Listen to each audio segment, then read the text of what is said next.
Understanding Satan, Part 1. This sermon was presented on Sunday, May 21st, 2017 by Pastor Daniel. For more, please visit gladtidingschurchofgod.com.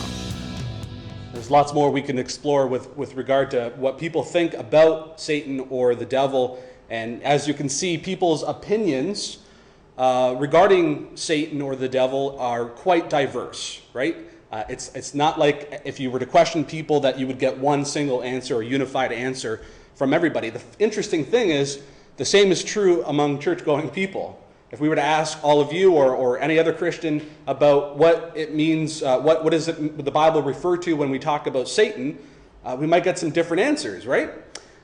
And why is that the case? Why is there so much confusion when it comes to the topic of Satan? And I think a lot of what has to do with this confusion is that there have been many different depictions of Satan over the centuries, right? There's lots of different depictions of Satan throughout the years, throughout the centuries. And in the past 100 years alone, there have been songs and movies and TV shows and books and art, all that depict Satan, right, or the devil. And the interesting thing is, though Satan is depicted in these various ways, what comes to mind the most? Right? Is it not the idea of the image of a red, horned-tailed monster figure that has a pitchfork, surrounded by flames, and is ruling over an underworld of some kind? Is that not usually the picture that comes to mind when we think about Satan, or at least the popular image of Satan? But the interesting thing is, this image and this depiction of Satan does not come from the Bible. You won't be able to find it in the Bible anywhere. It comes from ancient mythology, ancient literature, ancient art depicting Satan, but it doesn't come from the Bible. So, what does the Bible say about the topic of Satan? Let's see if we can begin to figure that out. What does the Bible say about Satan?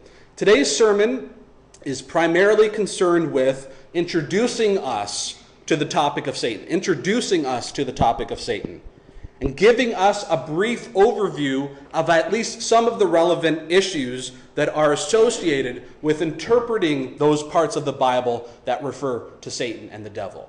So we're not going to explore everything. And believe me, I've been overwhelmed with this topic. There's so much to study and go through. But I hope to give you a good introduction today so that we can perhaps further explore it a little deeper next week and then give you a basis for your own study as well. Now, you might ask the question, why would I devote time to studying Satan for all of us? Well, there are probably a few answers that I could give, but what came to my mind is that firstly, it's a good biblical topic to study, that this is an important biblical issue, right? That there's a lot of confusion surrounding this issue, this topic, so I hope to give us a better understanding of Satan and to hopefully give you some fresh insights. I hope to clarify a few things for you, maybe things that were fuzzy in your mind, and then hopefully give you some fresh insights about the topic. Now, but here's the interesting thing, that I hope all of us can agree, no matter what your view is of the topic, all of us can agree that the gospel, at least part of the gospel, is about the fact that Jesus has defeated the devil, right?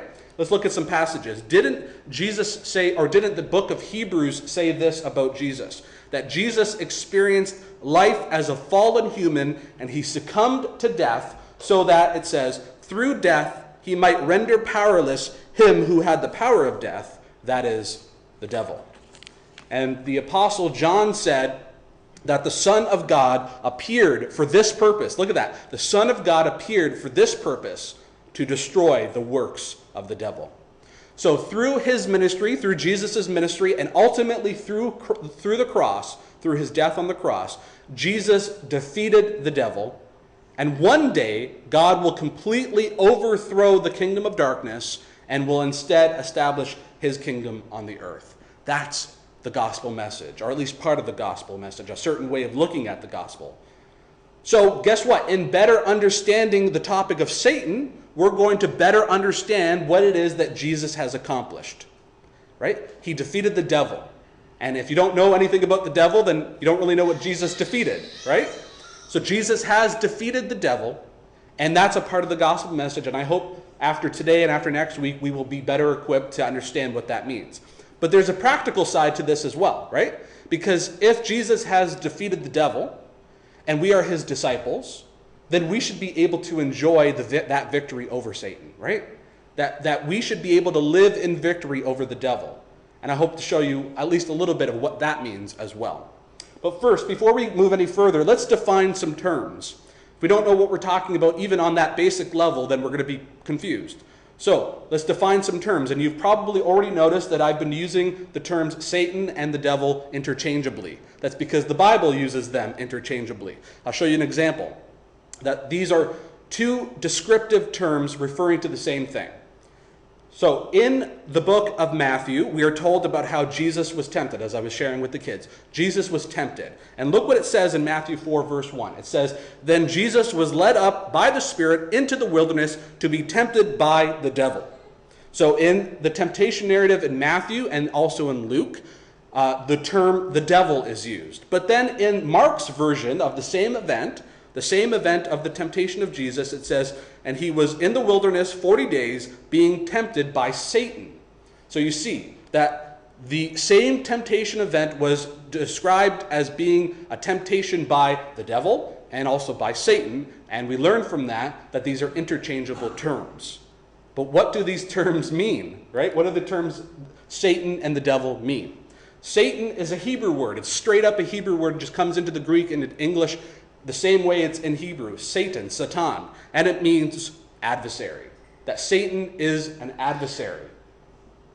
Also, the devil comes from the Greek word diablos, and it means accuser or slanderer.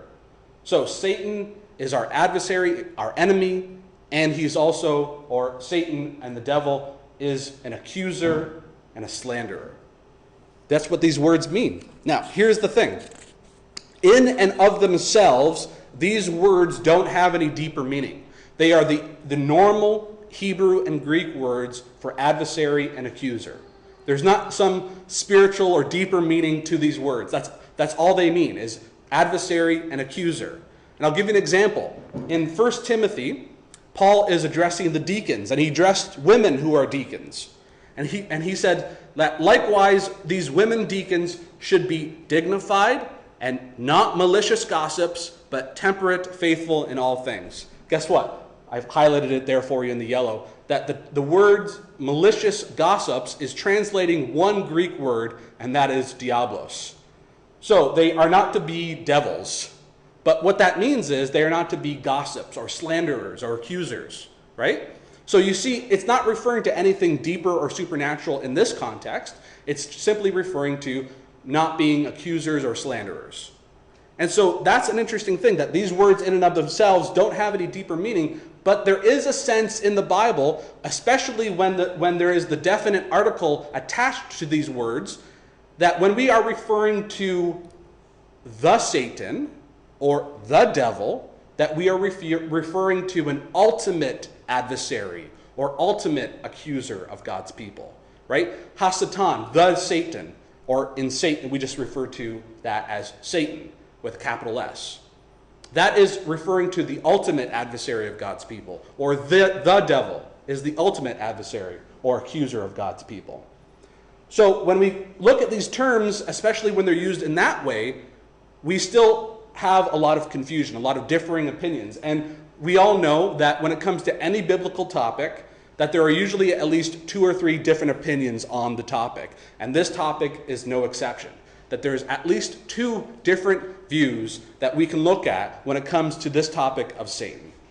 Now, the mainstream view is that Satan is a literal, spiritual, or supernatural being. And that being has rebelled against God, and he tempts God's people to also sin against God.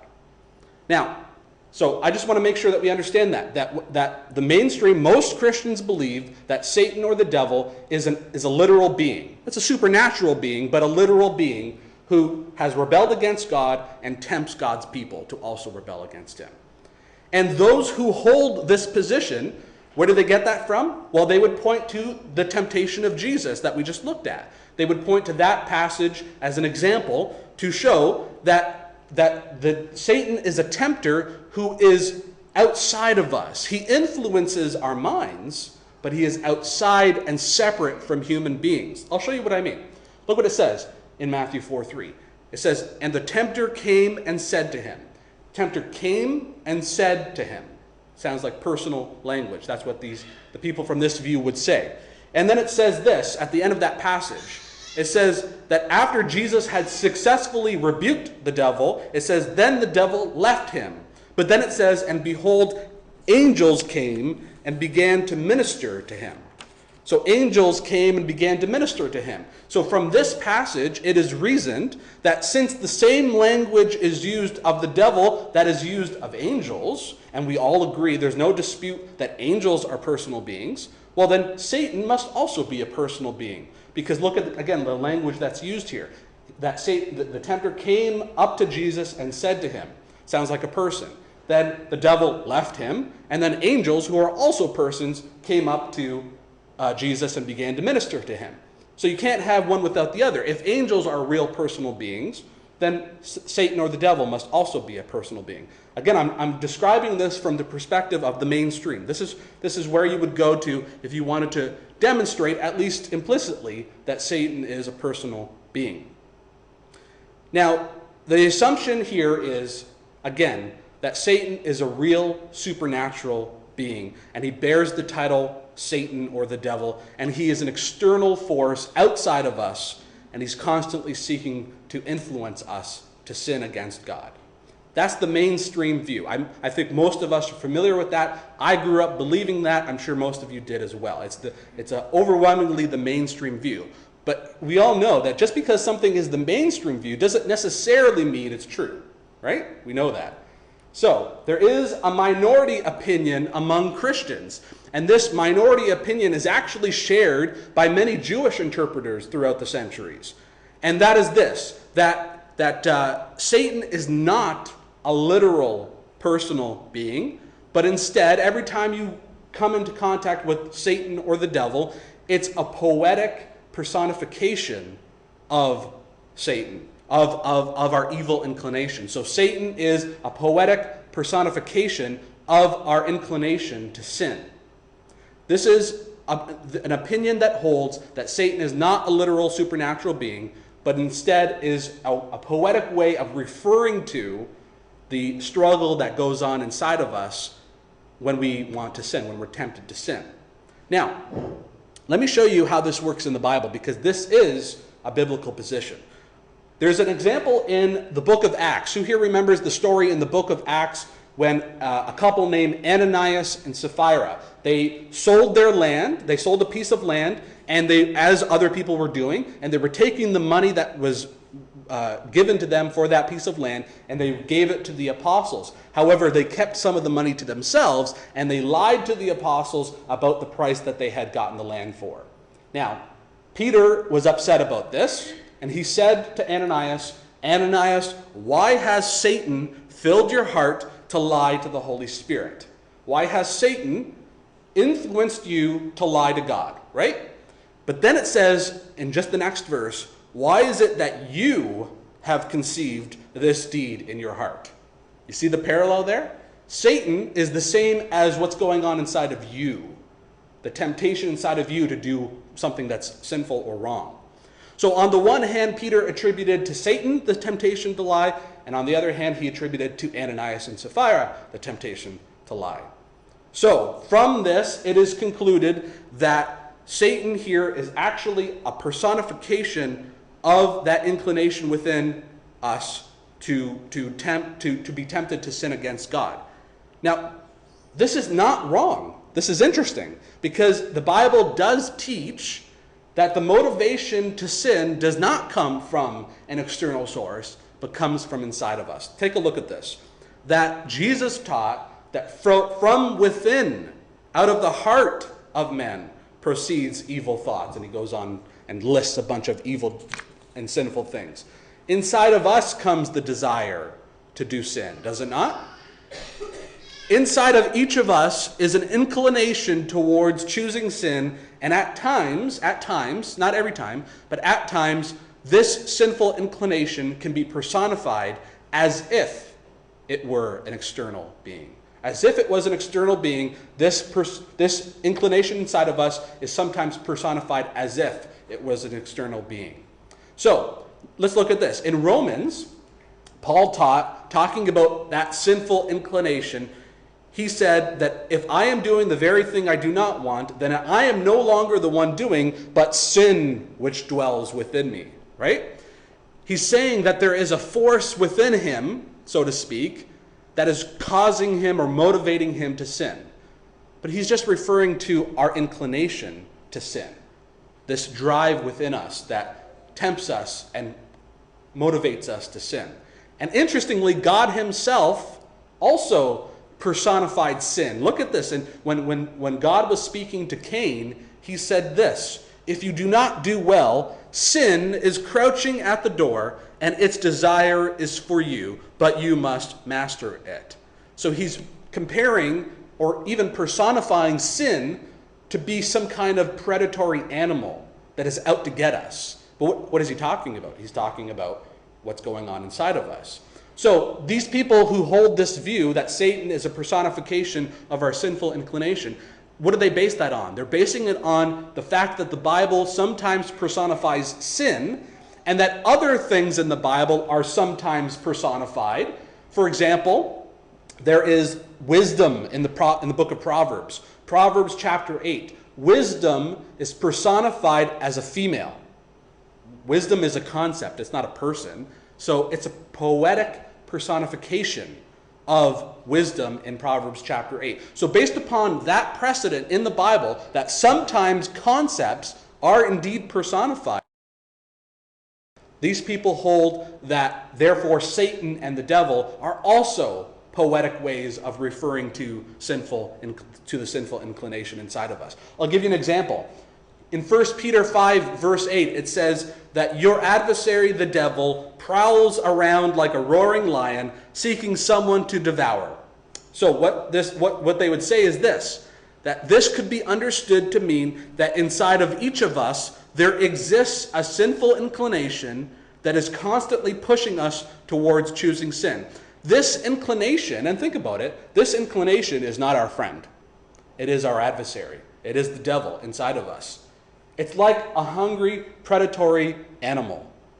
In fact, some would call it the animal instinct, right? The animal lust or instinct within us that wants to always give in to our desires. That marshmallow on the table, that's the animal instinct. You want to eat it, right? But we must overcome it. That's the point that the Bible wants us to understand, is that though we have that instinct within us, that inclination towards choosing sin and evil, that we must overcome it. Now, those who would hold that Satan is a personal being would affirm what I just said, right? Those who hold that Satan is a literal supernatural being would actually fully believe that we have a sinful inclination, and that we can admit that sometimes the passages in the Bible that refer to Satan or the devil can perhaps be better understood as poetic references to our sinful inclination. Who here saw what I just said, what I mean by that when we looked at Ananias and Sapphira? Doesn't that seem reasonable, that what Peter was referring to was not necessarily an external force, but to what was going on inside of them? So I affirm that the Bible teaches that sometimes it makes perfect sense to understand Satan and the devil as a poetic way of referring to our evil inclination, to our sinful inclination. However, those who hold that Satan or the devil is indeed a personal being, they would say that the reason why the Bible uses personal language to refer to Satan or the devil is because Satan is a person. Let me repeat that. The reason why you would find personal language to refer to Satan is because Satan is a person. Doesn't that follow? So the interesting thing is, they would conclude, those who hold that Satan is a real personal being, they would say that the best approach, and I'm sort of giving it away here, this is actually the approach I take, the best approach is both and. That some would contend that Satan is both a reference to a real personal being and a way to refer to our sinful inclination. That that there are references to Satan and the devil in the Bible that refer to our sinful inclination, but there's also personal language being used, and so there might be a good reason to understand that Satan is a personal being. Now, the interesting thing, and this is really interesting, if you read some of the literature of the people who say that Satan is not a real personal being, if you read their books, they admit that sometimes it makes sense to interpret those passages as if Satan was a real person. Let's take a look at a couple examples. There is a man named Duncan Heister, and he wrote a book called The Real Devil. And he said that in the passage that talks about the temptation of Jesus that we looked at earlier, that is a reference to the temptation that was going on inside of him. That the Satan or the devil referenced there is what was going on inside of Jesus. But he also says that is a reference to the Jewish people who were trying to tempt Jesus to become their conquering king before the appointed time. So he says, Duncan Heister, he says that Satan there is a reference to the sinful inclination, to the evil inclination, and also to real people. And then there's another man, Alan Hayward, and he also wrote a book called The Real Devil. And he proposed that when Peter said, I'll remind you of this passage, when Peter said, your adversary, the devil, prowls around like a roaring lion seeking someone to destroy, he says that's what's going on inside of us. But he also admits, well, that maybe is a reference to the Romans as well. So you see what they're doing here. Everybody admits that Satan or the devil, that these references can maybe refer to our evil inclination, but it also makes sense to understand them to be personal beings as well. Now, here's the thing. The people like Alan Hayward and Duncan Heister, they would say that Satan is not a real personal supernatural being, but at most refers to human beings who are being tempters or accusers or adversaries. But I have to ask this question. Why would we, as people who believe in the Bible, why would we limit references to Satan and the devil to only a being of human origin, either inside of us or to human tempters? Why would we limit ourselves to that?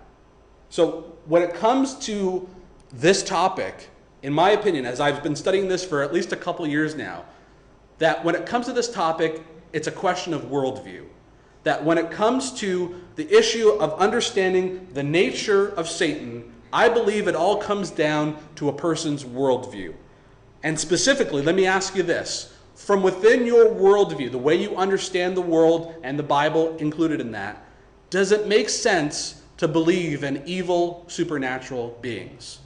Does it make sense? I'm not saying, are you comfortable with it, but does it at least make sense to believe in evil supernatural beings? Let's explore this. The issue of supernatural beings. What am I talking about when I say supernatural beings? Well, I'll first define natural. The natural part of the word supernatural refers to all the things that we can observe with our senses, all that we can see and hear and touch and smell and taste, that which can be observed and detected. That's the natural. That's the world and universe around us, right? The supernatural, however, and the Bible assumes that there is a supernatural. The supernatural refers to a realm of existence that is above or beyond what we can observe. The word super in Greek means above. So it's above the natural, beyond us, right?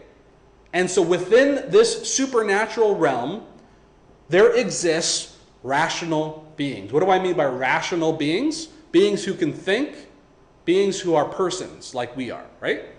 So from this perspective in the Bible, there is a supernatural realm, and in that realm exists supernatural beings who have rationality. Now, who am I referring to here? Well, firstly, God. God is not here in the natural realm. There's no, right? We don't talk about God in that way. We talk about God being supernatural.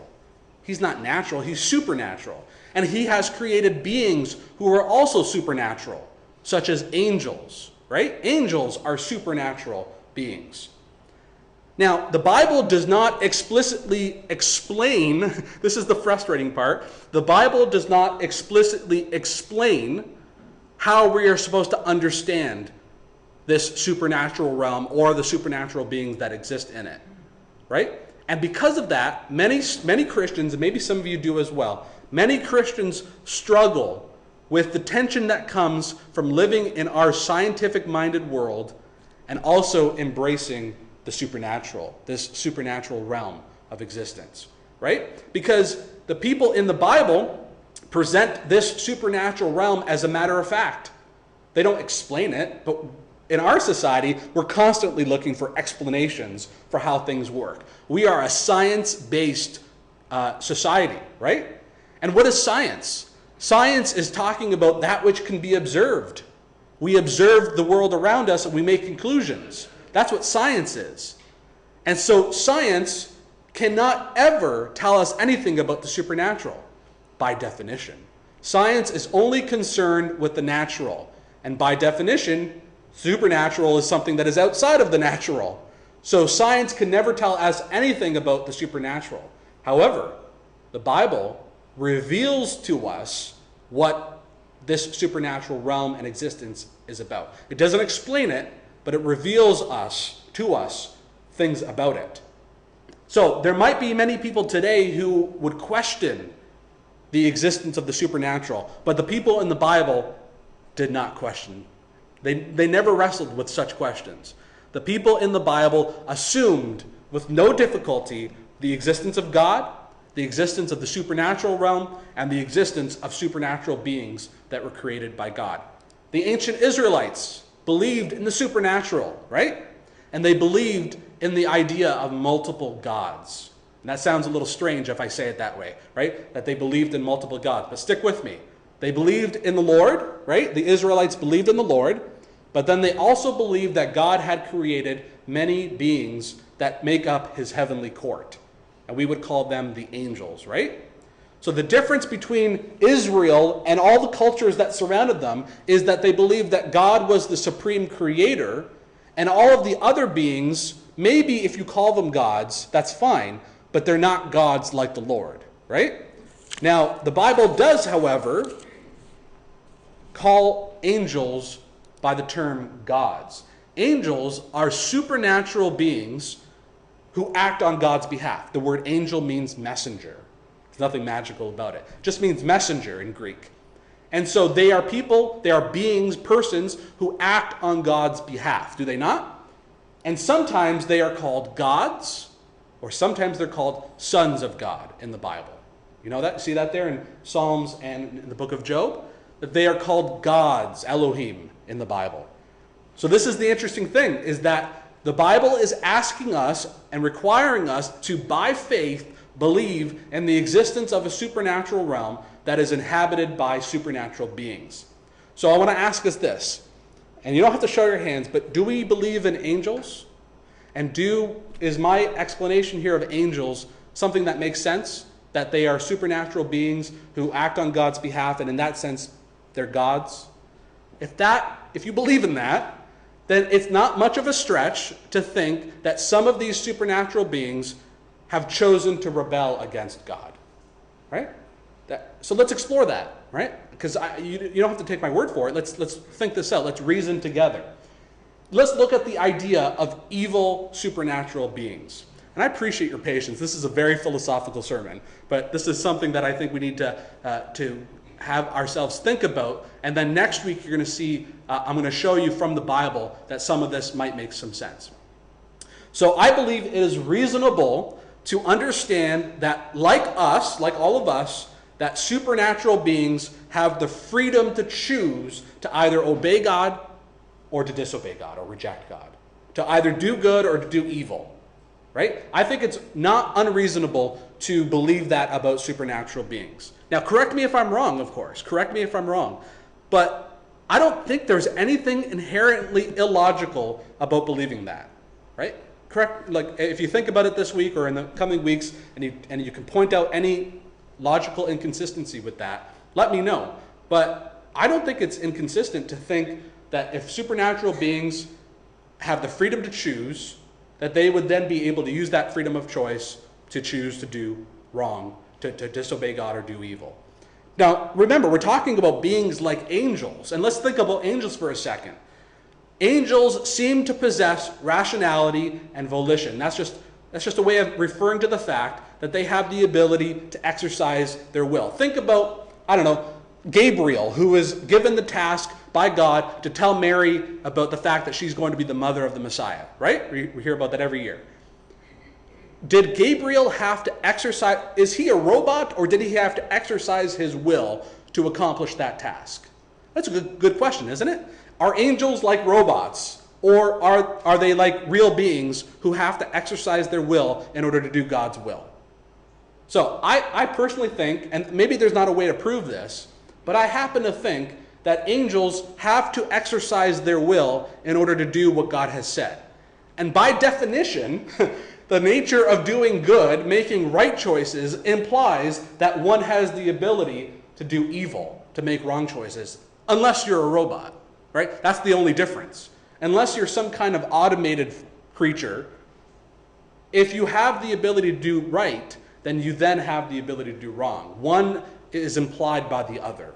So I think it's reasonable that there's nothing inherently illogical about the idea that supernatural beings have freedom of choice. And if you are willing to get that far, then maybe you go one step further and think that maybe some of those beings have used that freedom of choice to rebel against God. And I don't know to what degree they've rebelled against God. Maybe in some sense they're still working for God. That's something we can explore too. But in other senses, they have rebelled against God. Now, because I've had this discussion with some of you over the past couple of years, I'm aware of some of the objections that come when we talk about this subject. So let's look at the idea of supernatural beings and immortality. This idea that there are supernatural beings who have chosen to rebel against God, it raises a number of questions. And one of those questions is this, that if supernatural beings are immortal, then why would God create them with freedom, the freedom to choose, right? If supernatural beings are immortal, what the implication is God is pretty unwise to give them freedom of choice, because then we would have a bunch of immortal beings around doing evil things. That seems pretty unwise by God. So that's a pretty good objection to this view, right? However, this objection assumes that these supernatural beings are inherently immortal. Now, Jesus did teach in Luke chapter 20, verse 36, that angels do not die. So we have a teaching from Jesus that says angels do not die. But that's different from saying that angels are inherently immortal from the beginning. That I would think, and I think it's reasonable to assume, that angels, supernatural beings, are actually mortal, like us, inherently mortal, and that only those beings who show and demonstrate their faithfulness, only they receive immortality, and the rest do not.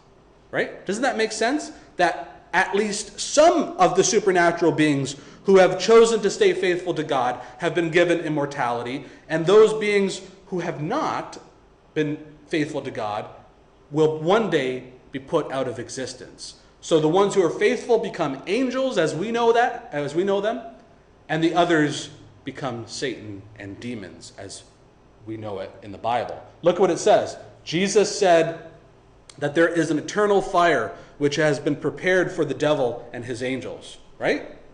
What does that mean? I think that means that those supernatural beings that demonstrated faithfulness became what we know as angels. And those supernatural beings that did not stay faithful to God, that rebelled against God, they will one day be put out of existence. Now, why do I say one day they will be put out of existence? Why wouldn't God, if these supernatural beings rebelled against God, why wouldn't God just get rid of them immediately? It's the same reason why he doesn't interfere unilaterally in our affairs. And that's because when God gives us the freedom to choose, to go our own way, one way or the other, he has to respect that freedom. To one degree or another, he has to allow our choices to have lasting ramifications. That he can't, in order for freedom of choice that he has given us to really be real, he has to respect the choices that we make. And there must be some kind of lasting effect to our choices. Now, if any of this sounds familiar, it's because we've talked about the problem of evil before. And the problem of evil is this, that how can God be good and yet there's so much evil, pain, and suffering in the world, right? If God is good, then there shouldn't be so much evil, pain, and suffering, or there shouldn't be any pain and suffering and evil in the world. However, the only answer to that conundrum that makes sense to me is that God has given his creatures freedom of choice, and that freedom of choice leads to some of us, or in fact all of us, to rebel against God, and the consequences of our choices is what results in evil, pain, and suffering. That evil comes from the freely made choices of God's creatures, but it doesn't come from God himself. So God can be understood to be good. He doesn't bring evil into the world, but his creatures that he has given choice to, we choose to do evil, and that's where evil comes from. So when a person murders someone, or when a person rapes someone, we don't have to blame God, because if it were up to God, that wouldn't have happened. Because who made the decision? The person doing the evil act, not God. Right? So, what this means is that along those lines, supernatural beings have the freedom, I'll put it this way, if supernatural beings have the freedom to make either good or evil choices, then it might be reasonable to assume that listen to this is really important, a part of why the universe or our world is so often a place of chaos is because these supernatural beings are not using their God-given authority for God's purposes, but rather they're using it to inspire and incite evil, pain, and suffering. So, is that reasonable? That perhaps a reason why our world and our universe is so chaotic and so filled with evil, pain, and suffering is because the creatures that he has made, including supernatural creatures, supernatural beings, have used that freedom of choice, the God-given authority, to make this world into what it is, to inspire evil, pain, and suffering. In fact, I would argue that this is the whole point of the Bible. The whole point of the Bible is that in some sense, God has lost control of this universe, of this world, and that he's working to win it back. That's the point of the Bible. The grand story of the Bible is that God has lost this world to sin, to the choices that his creatures have made. But through his grand plan, which he started through Abraham and through the people of Israel and culminated in Jesus the Messiah, that God is going to win this world back to his purposes, right? He's going to have this world again. That the evil supernatural beings are perhaps the first ones who rebelled against God, and they have influenced us to rebel against God as well. But through Jesus, God is turning people away from that rebellion, and he's leading them and us back into his kingdom, and he's establishing his kingdom on the earth. That's our purpose as Christians, is to bring more and more people into this kingdom, and one day it will fill the whole world when Jesus has returned. So, as we conclude our service this morning, I think a reasonable position is both and, not either or. I'll explain what that means. Because in order for any of you to accept anything I just said, we're going to have to look at Scripture. And I'm going to have to show it and demonstrate it from Scripture. We don't have time for that this week, so we're going to do that next week. But for the sake of time, and what I hope to show you next week, is that it is at least, when it comes to this topic, the topic of Satan, that I think that we shouldn't think it in terms of being either the evil inclination or a personal being, but rather both a supernatural being and a way to refer to our sinful inclination. You get what I'm saying? I'm not saying you have to agree with me, but do you see what I'm saying here? That it might be reasonable to assume that Satan is both a supernatural being and a way to refer to our sinful inclination. But that reminds me of this. He's right. He's right and he's right. They can't both be right. You know, you're also right. He's right and he's right. You can't both be right. You know, you're also right. But however, that's true when there are things that contradict. But when two positions don't contradict one another about the same thing, then you can hold both at the same time. And it's perfectly fine. And I happen to think that when it comes to the topic of Satan, we can hold both positions, and there's nothing illogical about it. It might not be what you're used to, but I think it's a reasonable position. And so we're going to see that next week. It's not a matter of either or, but of both and. And what that implies, as we close our service, what that implies is tolerance, right? That we must show tolerance to one another as we are learning this subject and any other subject. Obviously, it's a rule of thumb for any of our issues at our church, that we show tolerance and respect to one another regardless of where people stand, right? But especially when it comes to this issue, we have to allow people to discover this on their own. They have to have the freedom to make their own choices, and I hope you give me the freedom to be able to change my mind. Maybe I'll change my mind about this subject in the future. And I hope you give me the freedom to do that, because I don't think that this is a salvation issue. This is an issue about Bible study. We're learning together, and we're hopefully coming to some reasonable conclusions. And as we close our service this morning, let's have Paul and Sarah come. Oh, let's not stand together yet. Whoops, sorry. But as we close our service this morning, I want us to remember this. I'll reiterate this. That no matter what position we take, we must take personal responsibility when it comes to sin. We can't blame Satan, no matter how we understand that. We can't blame Satan. We can't blame our parents. We can't blame the society. We must all take personal responsibility over sin. But better than that, or in line with that, once we've taken responsibility for our sin, the choices that we make, what should we do with them? We should lay them at the cross. Amen? Because it is on the cross that Jesus has defeated the devil, and as we lay our sins on Jesus, we can also enjoy that victory over Satan. Our Redeemer lives. So let's sing that together.